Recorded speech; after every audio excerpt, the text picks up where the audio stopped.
Hey, what's up everybody? My name is Don Ziglione, and thank you very much for tuning in. I have some really cool things planned for us today, and I want to get started right away. And so I figured we'd start at day one, right? The basics, the terminology and definitions that you absolutely need to know.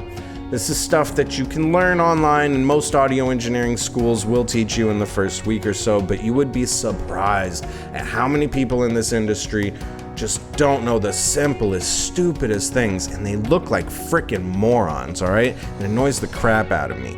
But guess what? That's not gonna be you.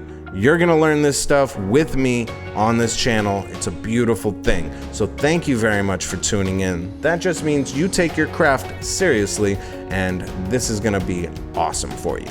So let's go ahead and dive right in.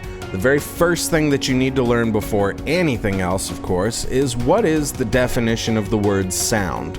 Now, there's a lot of different definitions, but this is the one I want you to memorize.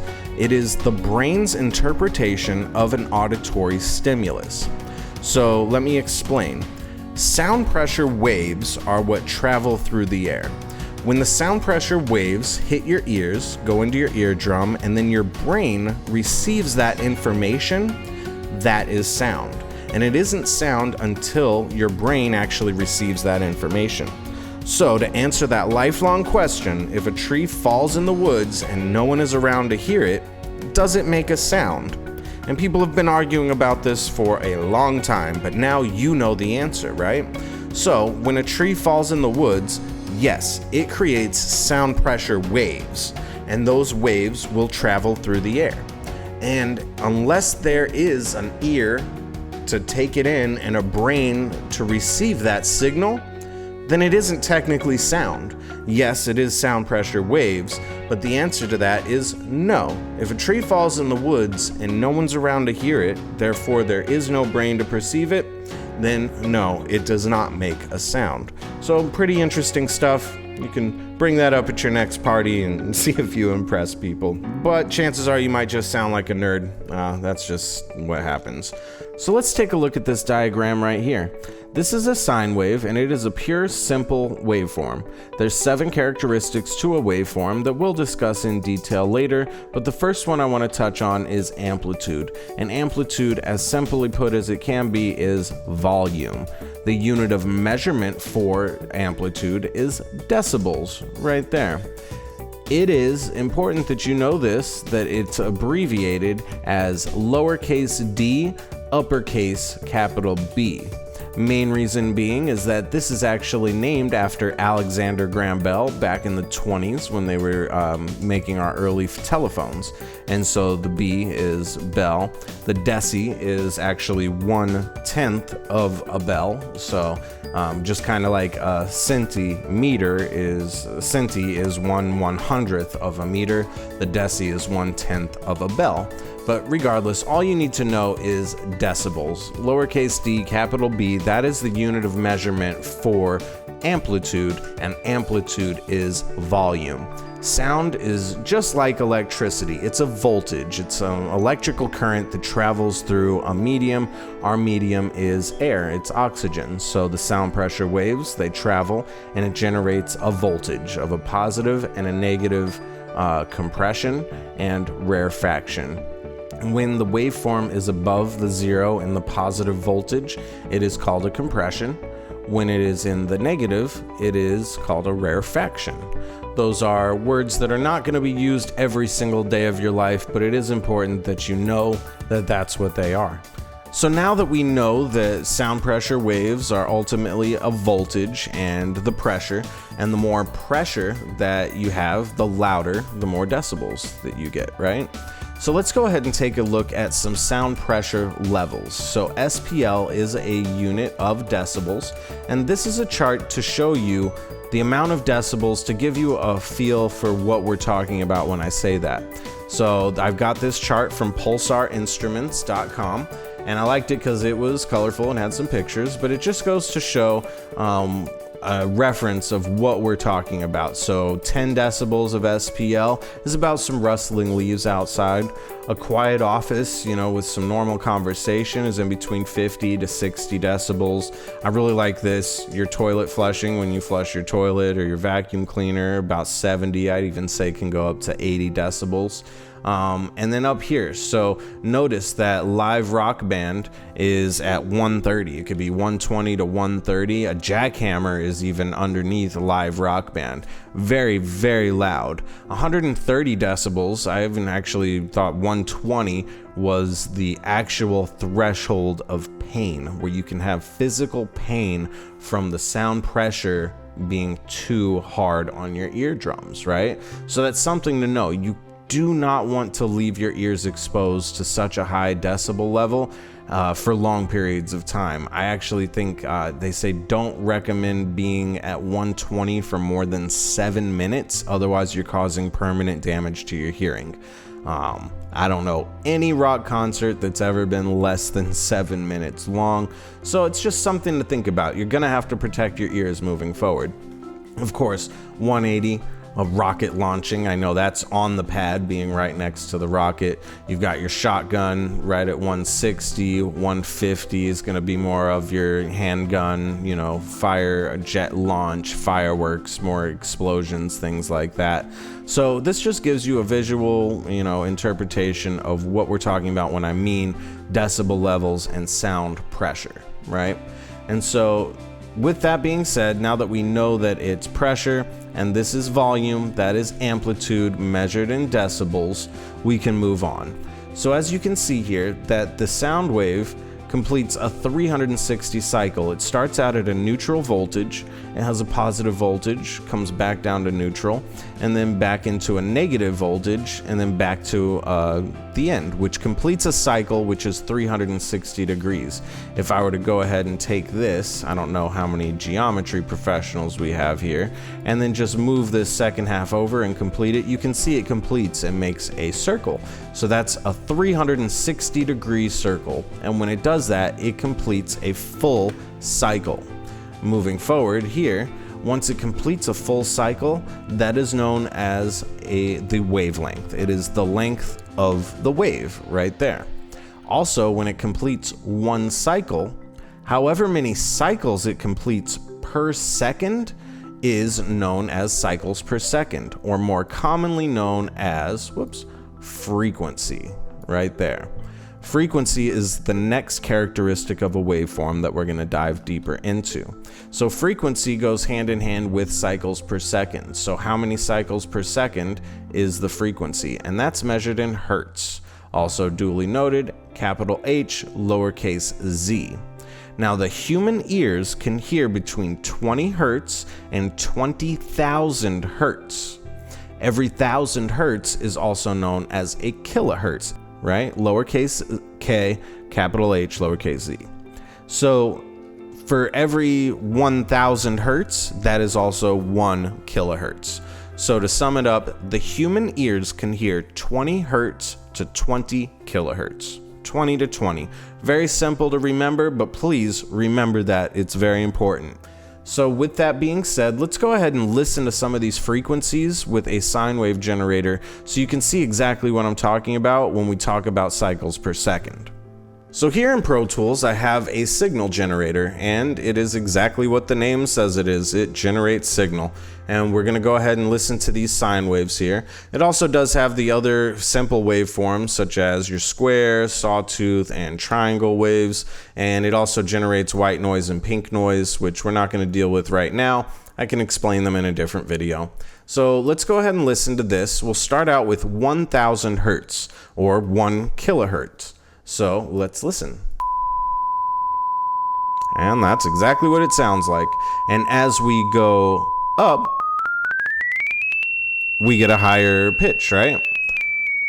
As we go down, we get a lower. And as we just learned right there, that it is cycles per second. So right here, we've got 2,243 hertz. So what that means is it's completing a whole positive and a negative voltage back to zero 2,243 times every second, and that's what's giving us this note right here. And so let's listen again. The faster, the higher the perceived pitch. The lower, we get those nice subnotes right there, nice and low. Yeah. So the human ears can hear from 20 to 20, remember? This is 20 hertz. Chances are you probably don't hear anything.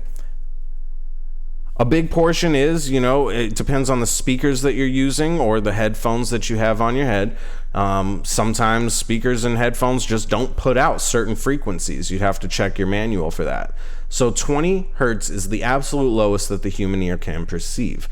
A lot of times you may not audibly hear something, but you can sense it and you can feel it. It really just depends, right? 20,000 hertz, let's go on up, is the highest. Also, chances are you probably aren't getting much from that either, because that's the absolute highest that the human ears can hear. Dog whistles, just a quick fact, they're just above the 20,000 mark. So they are, I want to say 22,000 hertz. So that's why when you blow the dog whistle, the human ears, we can't hear that whistle, but your dogs can hear it because they have a different frequency range that their ears can hear. So that's why they go crazy with that whistle. So another interesting fact. I'll actually say another interesting fact. The human ears do hear between 1,000 and 4,000 the most. So this 1,000 hertz right here, that's our emergency tone. So when they play it on TV or the radio and they say, this is just a test of the national emergency or whatever they say, that's because they know that no matter how old or young you are, usually when you have permanent hearing loss, you lose those really low frequencies or the really high frequencies first. And so 1,000 to 4,000, that's typically the range of vocals when people are talking, about 1 to 4. And so we hear that the easiest out of all of the frequencies. So that's our emergency tone. So if there's a tornado outside, 1,000 hertz is going to be exactly what tells us what it is. So that's why that note just sounds familiar right there. And it is a sine wave as well. Let's see, if you remember old school TVs right around 18 kilohertz, that's when, the TV's on, but there's no picture. But even though that the screen's black, you can tell that the TV's on. That real high, just annoying, noise that's in the background. If you're really sensitive, if you're an artist and you're watching this video, chances are you are that sensitive and you can hear it. And then, like I said, we'll come back. I want to show you an advanced tip, an advanced trick that we can use this generator for, just a little Easter egg for those of you who have stuck it out this long with me. I like to throw things in like that just to make sure people are paying attention. But it's really cool. So we're going over the basics, but I'll show you something more advanced that we can get into a little bit later. So let's go ahead and move on. Now, it's important to know that sound pressure waves travel three-dimensionally, and the lower the frequency, the more omnidirectional it is, meaning it goes in all directions, up, down, left, right, front, back, 3 dimensions, right? And the more higher the frequency, the more unidirectional it is, which means it's pointed one direction, right? So if you think about your neighbors listening to music or that car that drives by that's bumping their music, you tend to just hear the low end, all the, you know what I'm saying? The bass stays because it's traveling more three-dimensional than the higher frequencies, which are being stopped by the walls or whatever's in the way.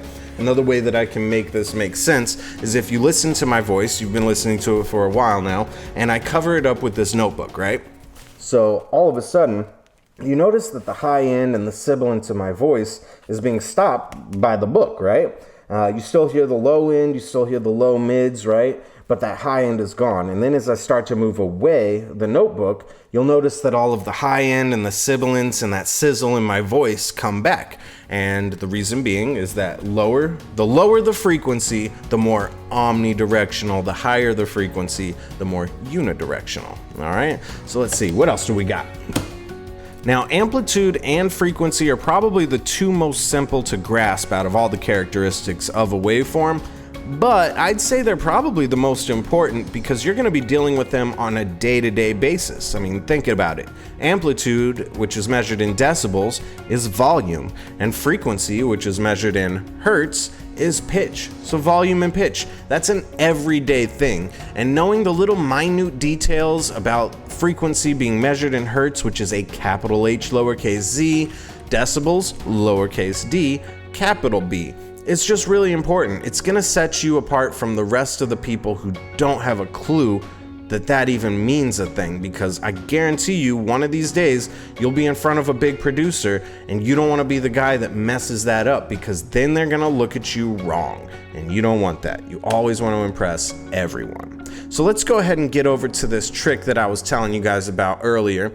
And this is cool. So the 808, that kick 808 that we all love nowadays, was actually an accident. And it was accidentally stumbled across by using a kick drum and a side chain with a signal generator and a sine wave, just like we were messing with earlier, right? So now the way that this is gonna go is I'm gonna go ahead and add a side chain to this, and I'm gonna show you how this great beloved 808 kick drum was an accident. And what's cool is that once you learn how to do this, the possibilities are endless with what you can trigger, and I'm really excited to see what you come up with after learning this. So we've got my sound. I'm gonna leave it at 1 kilohertz anyway, just so we can hear what's going on, and we'll just take a random send right down this track. Now I have a kick drum sample right here that I just played in with the MIDI, and it's just a simple little kick, as you can hear, right? A simple kick. It's cool, whatever, it's a kick, it's there. We're gonna go ahead and make it even cooler, right, with this side chain. So I'm gonna go ahead and come over here to our signal generator, and what happened was they put a gate on the sine wave. Now, gates were not new at the time. I'd say this was late 80s, early 90s.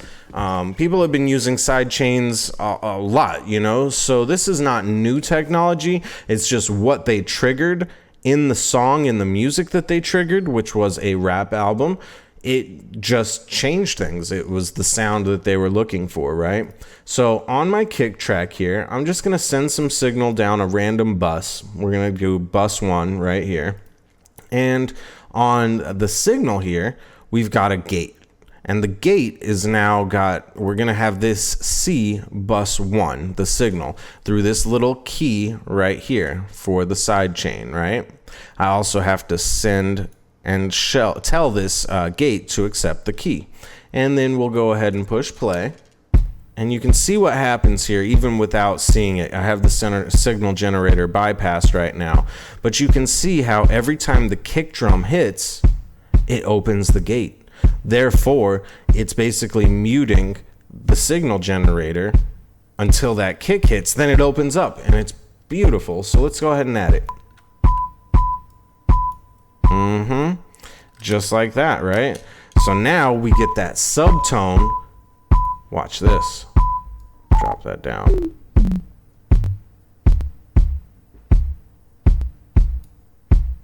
All right, we can go real low down to 50. I'm just gonna leave it at like 80. I have no clue what kind of speakers everyone's using. Actually, you might even be on a phone. Maybe we'll leave it here for now. And then we can tweak with the knobs here in the gate. Maybe we need a little more sustain, a little faster attack, right? Let's see. If we pull out the release, then it's gonna ring out longer, right?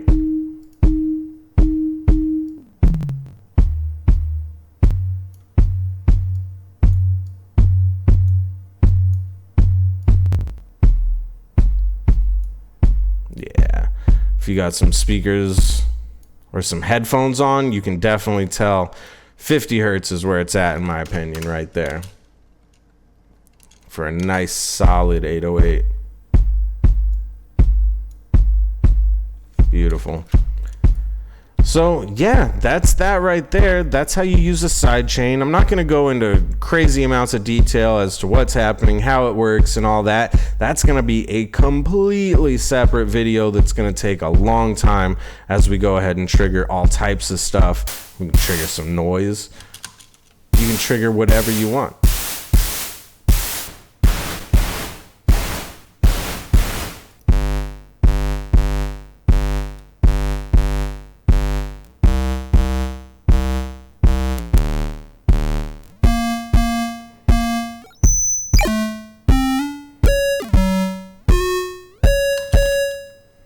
So you guys get the point. Like I said, I just wanted to throw in a little something fun there because it's all great to learn, but if we're not having fun, then we're not doing something right. So that's all I've got for you for right now. Thank you very much for choosing to spend some time with me today. I really, really appreciate it. Don't forget to click that subscribe button. This way you get access to all of my tutorials, and then you can learn. Like I said, I am showing you everything I know about audio engineering, music business. This whole industry is going down. I'm exposing everything. So click that subscribe button so you can be a part of it. Thanks again. One love.